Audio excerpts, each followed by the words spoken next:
This is a topic I've been wanting to cover for some time now. I feel like my perspective could offer something new to this community regarding the topic. I want this message out there, and if you see this video and you're not already subscribed to me, then perhaps this video is especially for you. And if you are a long-time subscriber, please don't be alarmed. But for this video, I just felt like going back to the old days of this channel where I never showed my face and I could just speak with you about a topic that we both love. Now let's resume. I've been on my self-empowerment journey for about 11 years. I was only 17 when I discovered these secrets, and I am not ashamed to admit that it took me many years to fully comprehend what I was learning. From what I gathered, manifesting, law of attraction, and self-development was all about confidence. It was about standing in your own power and having that I focus on me attitude. In fact, a lot of content preaches this message. It's all about confidence and believing in yourself, and I honestly do think that's a beautiful message. But it fails to be user-friendly for the people who are currently living with depression, anxiety, and more. It fails to be relevant to people who are living in grief, but still have to go on with their lives. If the message is that in order to manifest what you want, you have to believe in yourself, then how could you manifest what you want when you just don't believe in yourself right now?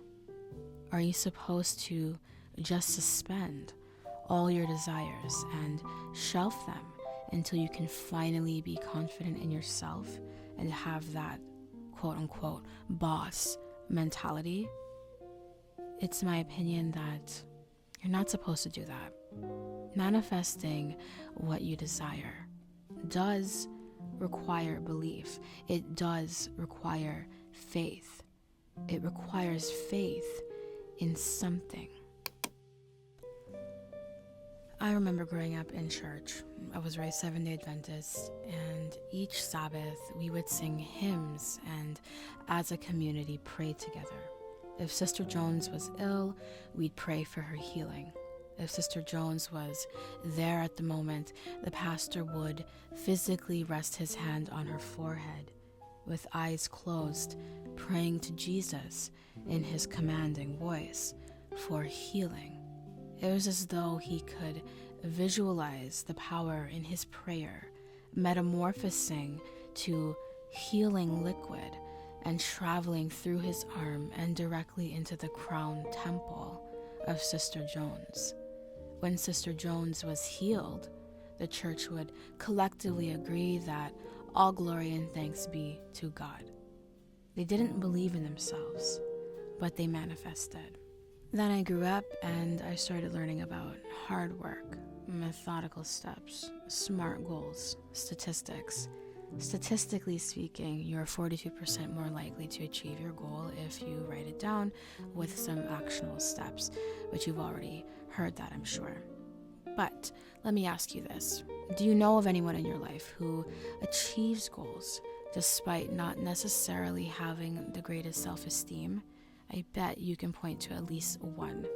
These people don't believe in themselves, obviously, but they manifest. The grand conclusion of this chapter boils down to this. If you don't believe in yourself right now, if you have little confidence that you can achieve anything naturally and on your own, if you're depressed and your self-esteem is shot, you can still manifest effortlessly what you want in life by having faith in something else. You can have faith in spiritual beings. You can have faith in magical herbs and crystals. You can have faith in planned, actionable steps. You can believe that the source of your strength lies in your hair, and if it were ever cut, you'd lose all your strength.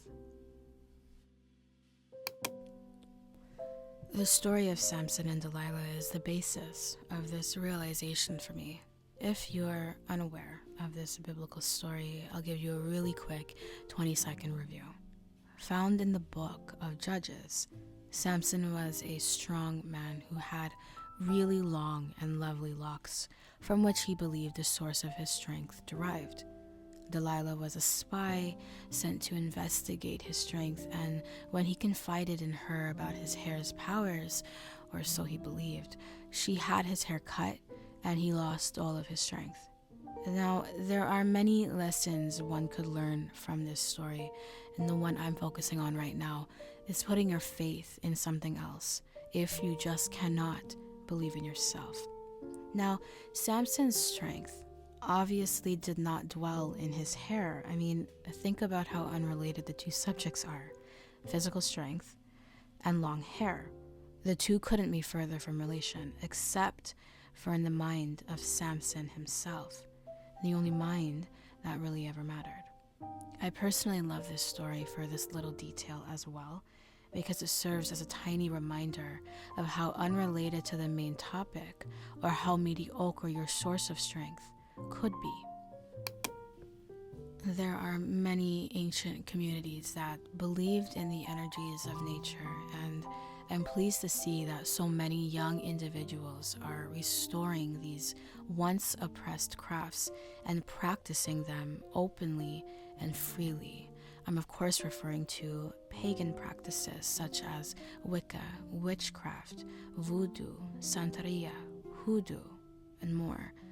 Perhaps you prefer a more liberated and eclectic approach, simply appreciating all beliefs, including these ones, while gracefully utilizing all tools, including the energies of herbs, flowers, crystals, and spices, to manifest the greatest good in your life, in the lives surrounding you, and beyond, while remaining in the state of the wish fulfilled.